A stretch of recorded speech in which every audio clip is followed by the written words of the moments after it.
It's about time your parents handed over 10,000 for our baby. We are just about to help my mum finish the renovation, said the husband cheerfully. But in the evening, coming back from work, he was stunned. If you find yourself in these stories, don't forget to follow them so you don't miss the next one. This story is not based on real life. Enjoy your stay. The morning sun streamed through the lace curtains of Emily and Daniel's quaint suburban home, painting golden streaks across the wooden floor of their cozy living room. Emily sat at the kitchen table, her hands wrapped around a steaming mug of chamomile tea, her eyes bright with excitement. She was 5 months pregnant, her belly just starting to show beneath her soft sweater, and today felt like the beginning of something wonderful. Across from her, Daniel scrolled through his phone, a wide grin spreading across his face as he read a text from his parents. "It's about time your parents handed over 10,000 for our baby," he said cheerfully, his voice ringing with optimism. "We are just about to help my mum finish the renovation." He leaned back in his chair, his mind already racing with possibilities for his mother's old house. The house had been in Daniel's family for decades, a charming but weathered 2-story building on the edge of town.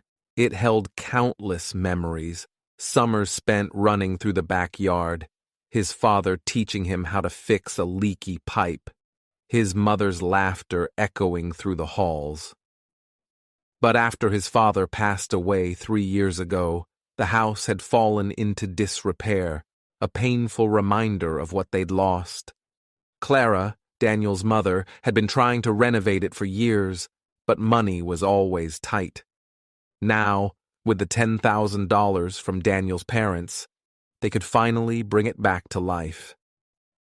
They dreamed of replacing the creaky floors, repainting the peeling walls, and adding a nursery for their baby, a space where the next generation could make new memories.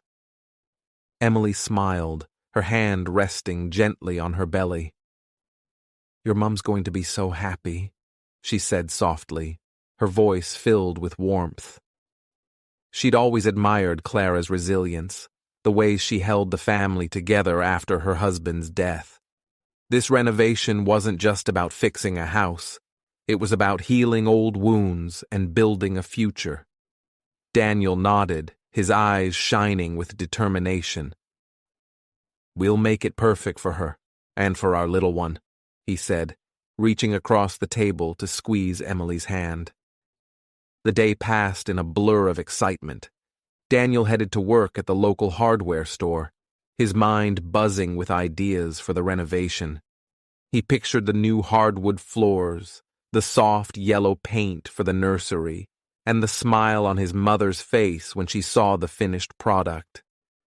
By late afternoon, he texted Emily, "Heading to Mum's now to check on the progress. See you tonight, love." She replied with a heart emoji, and Daniel felt a surge of pride.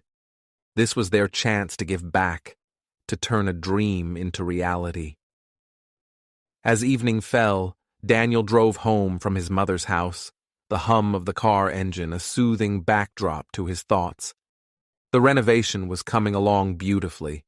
The workers had laid the new tiles in the kitchen, and the living room walls were halfway painted. He couldn't wait to tell Emily every detail, to share his excitement about the progress. But as he turned onto their quiet street, a strange unease settled over him. Their house looked off. The porch light was on, but the windows were dark, and an unfamiliar chill hung in the air. He parked the car and stepped out, his footsteps echoing on the pavement. The front door was slightly ajar, which sent a jolt of panic through him. "Emily," he called, pushing the door open with a trembling hand. The living room was eerily silent, the air thick with an unfamiliar tension. The furniture was slightly askew, the coffee table tilted at an odd angle, and a cold draft blew through the room from an open window. His heart pounded as he moved further inside, his cheerful mood replaced by a growing sense of dread. What he saw next left him stunned, his breath catching in his throat as the reality of the situation began to unfold, pulling him into a nightmare he never could have imagined. Daniel stood frozen in the doorway, his eyes darting around the chaotic scene that had overtaken their once peaceful home. The coffee table was overturned, its contents, magazines, a half-empty mug of tea, a small vase, scattered across the floor in a haphazard mess. The curtains swayed gently, caught in the breeze from the open window, which he was certain they hadn't left that way. "Emily?" he called again, his voice trembling with a mix of fear and urgency. The silence that followed was deafening, broken only by the faint creak of the floorboards beneath his hesitant steps. He moved toward the kitchen, his mind racing with possibilities, each one more terrifying than the last. Had someone broken in? Was Emily hurt? His thoughts spiraled to the $10,000 his parents had given them that morning. They had planned to deposit the cash at the bank the next day, but in the excitement of the renovation plans, they'd left it in a drawer in their bedroom, hidden beneath a pile of clothes. His stomach churned as he realized the potential danger they'd put themselves in by leaving such a large sum unsecured. In the kitchen, the signs of disturbance were even more alarming. A chair lay on its side, as if it had been knocked over in a hurry. A glass had shattered on the floor, its contents, a splash of water, pooling around the shards, reflecting the dim light from the hallway. His eyes darted to the narrow hallway leading to the bedroom, where a faint glow seeped from beneath the closed door. His heart pounded in his chest as he forced himself to move forward, each step heavier than the last, as though his body knew something his mind wasn't ready to accept. He hesitated at the bedroom door, his hand trembling as it hovered over the knob. Fear gripped him, tightening around his chest like a vice, but he couldn't turn back now.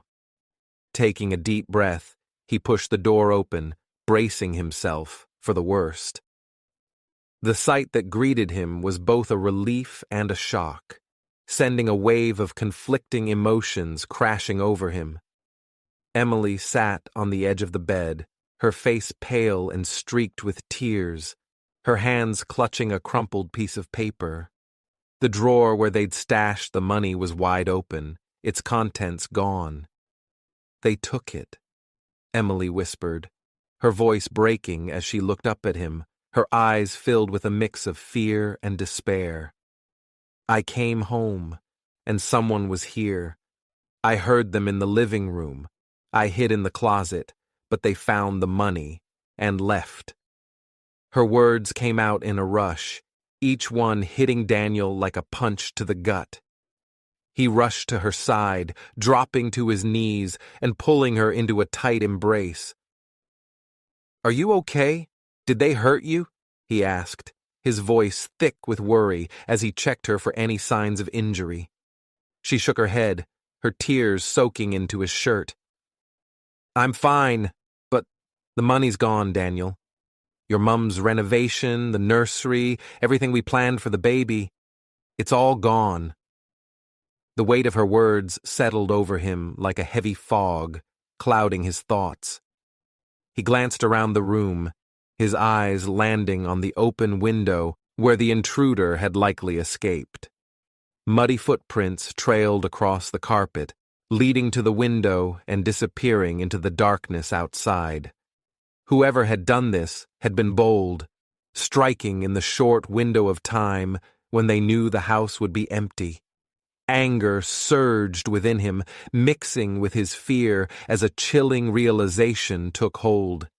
This wasn't just a random break-in. It felt targeted, personal, as if someone had known exactly where to look. But who could have known about the money? And why would they go to such lengths to take it?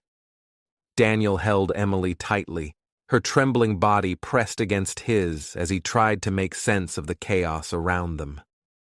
The muddy footprints on the carpet led to the open window, where the cool night air whispered through the gap, carrying with it the faint scent of rain. He stood, helping Emily to her feet, and moved to close the window, his mind racing with questions. "We need to call the police," he said, his voice steady despite the storm of emotions swirling inside him. Emily nodded, still clutching the crumpled piece of paper, which he now realized was a grocery list she'd been holding when she'd hidden in the closet. Daniel grabbed his phone and dialed 911, his hands shaking as he explained the situation to the dispatcher. Within 20 minutes, the quiet street outside their home was illuminated by the flashing red and blue lights of a police cruiser. Officer Martinez, a stern but empathetic woman with sharp eyes, stepped inside, her partner trailing behind her. She surveyed the scene with a practiced gaze, taking in the overturned furniture, the shattered glass, and the open window. "You said the money was for a renovation?" she asked, pulling out a notepad and pen. Daniel nodded, recounting the events of the day, his parents' generous gift, their plans for his mother's house, and the decision to leave the cash in the drawer overnight. Martinez's expression grew serious as he spoke. "That's a significant amount of money to have in cash," she said, her pen pausing mid-sentence. "Any idea who might have known about it?" Emily and Daniel exchanged a glance, a silent question passing between them. "My parents knew," Daniel said slowly, the words feeling heavy on his tongue. "We told them this morning when they gave us the money, but they would never—" His voice trailed off, the thought too painful to finish. Martinez nodded, her expression unreadable. "We'll need to speak with them just to rule it out. Anyone else who might have known?" Daniel's mind raced. The renovation crew came to mind, 3 men his mother had hired to help with the heavy lifting, but they'd seemed trustworthy, and Clara had vouched for them.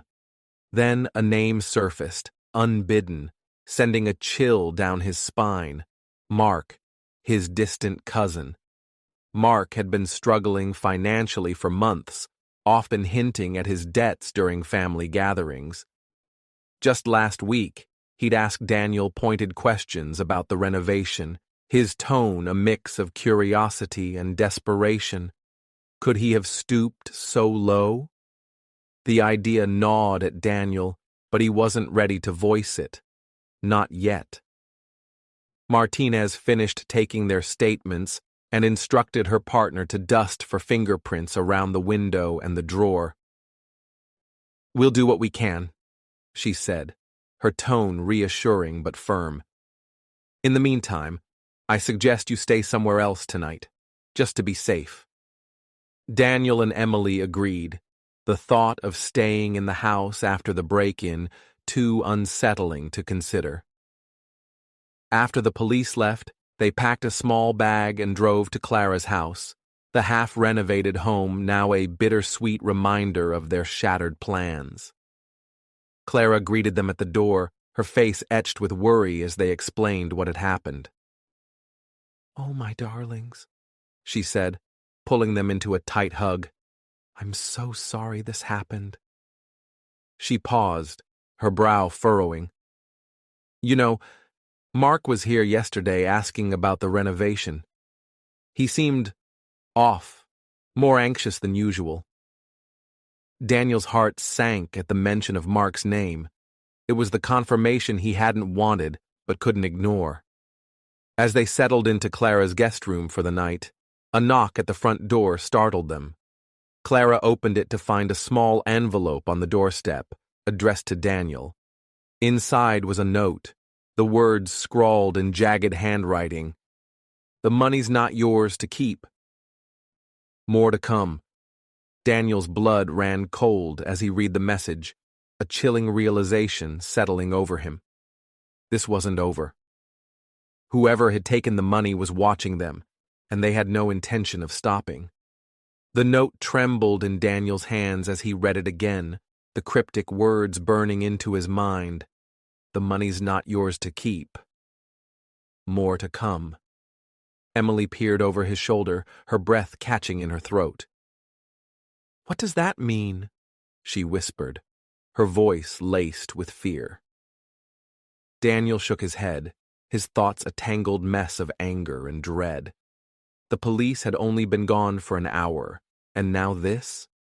It felt like a cruel game, one they were being forced to play without knowing the rules. Clara stood in the doorway, her face pale as she watched them. We can't stay here, Daniel said, his voice firm despite the uncertainty gnawing at him. Whoever did this knows where we are. He turned to Emily, his eyes searching hers for strength. We need to figure this out before they come back. Emily nodded, wiping away the tears that had begun to fall again. Let's start with Mark, she said, her voice steadying as she spoke. He's been strange lately, always asking about our plans, the baby, the house. It's too much of a coincidence. Daniel agreed, though the thought of confronting a family member made his chest ache. He called Mark, his tone clipped but controlled. We need to talk. Now. Mark hesitated on the other end of the line, his voice shaky as he agreed to meet at a local cafe the next morning. After a sleepless night at Clara's, Daniel and Emily arrived at the cafe early, their nerves frayed, but their determination unwavering. Mark arrived 10 minutes late, his eyes darting nervously as he slid into the booth across from them. Did you take the money? Daniel asked bluntly, cutting straight to the point. Mark's eyes widened, his hands fidgeting with the edge of his napkin. What? No, of course not, he stammered, his voice rising in pitch. I was home all night. Ask my roommate. But his words felt hollow, his body language betraying his unease. He couldn't meet their eyes, and his excuses sounded rehearsed, as if he'd prepared them in advance. As they left the cafe, unconvinced by Mark's denials, Emily grabbed Daniel's arm, her eyes fixed on Mark's car parked nearby. Look, she whispered, pointing to the passenger seat. There, in plain sight, was a muddy shoe, the same size and tread pattern as the footprints they'd found in their bedroom. Daniel's jaw tightened, a mix of anger and betrayal surging within him. We need to tell Martinez, Emily said, her voice firm. Daniel nodded, pulling out his phone to call the officer. Martinez arrived at their house later that day, her expression grim as they showed her the photo of the shoe they'd taken with Emily's phone. This is enough to bring him in for questioning, she said, her tone professional but reassuring. We'll handle it from here. But that evening, as Daniel and Emily tried to find some semblance of normalcy at Clara's, another envelope appeared on the doorstep. This time, it contained a photo of their house, the one they'd left just hours ago, taken from across the street. Scrawled on the back were the words, "Next time, it's personal." Panic set in, a cold sweat breaking out across Daniel's forehead. Whoever was behind this wasn't just after the money. They were toying with them, watching their every move. Martinez increased patrols around both houses, but the fear lingered, a constant shadow over their days. Daniel and Emily knew they had to act fast to uncover the truth before the threats escalated further. As they sat together that night, planning their next move, Daniel couldn't shake the feeling that the worst was yet to come, that the person behind this was closer than they realized. The photo of their house stared back at them, a silent threat etched into the glossy paper, the words, "Next time, it's personal," a chilling promise of what was to come. Daniel's hands shook as he handed the photo to Officer Martinez, who arrived at Clara's house with a sense of urgency. "This changes things," she said, studying the image with a furrowed brow. We're dealing with someone who knows your routine, someone who's been watching you closely. I'm setting up surveillance around your house tonight. Relief mixed with dread as Daniel and Emily agreed, knowing their home was no longer a safe haven. That evening, hidden police cameras were installed around their property, blinking to life as the sun set.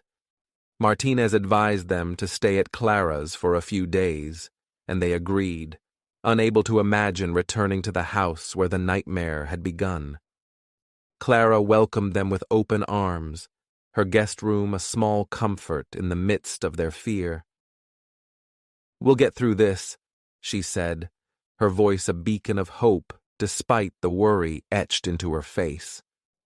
But as midnight approached, a call from Martinez shattered the fragile calm. "We caught someone trying to break in," she said, her voice tense. "It's Mark." Daniel and Emily rushed back to their house, their hearts pounding as they arrived to find Mark in handcuffs, his face a mix of defiance and regret. "I needed the money," he confessed, tears streaming down his face as Martinez questioned him. "I owe a lot of people, dangerous people. I didn't mean for it to go this far." The $10,000 was gone, he admitted, spent on paying off a fraction of his debts. But he swore he'd acted alone, that the notes and photo were just meant to scare them into silence. Martinez wasn't convinced. "There's more to this," she said, her eyes narrowing as she studied Mark. "We're going to dig deeper."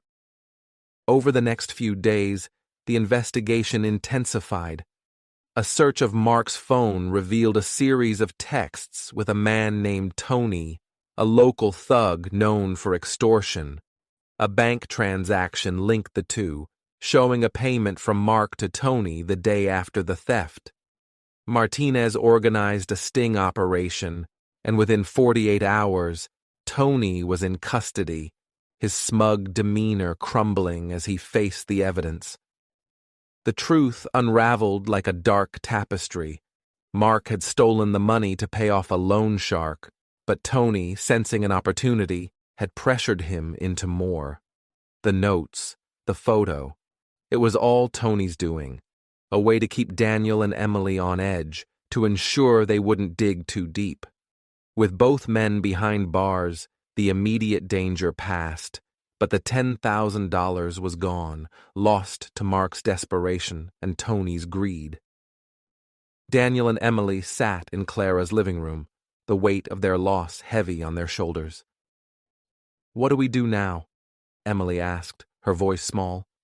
Clara, who had been listening quietly, stepped forward. "You keep going," she said, her tone firm.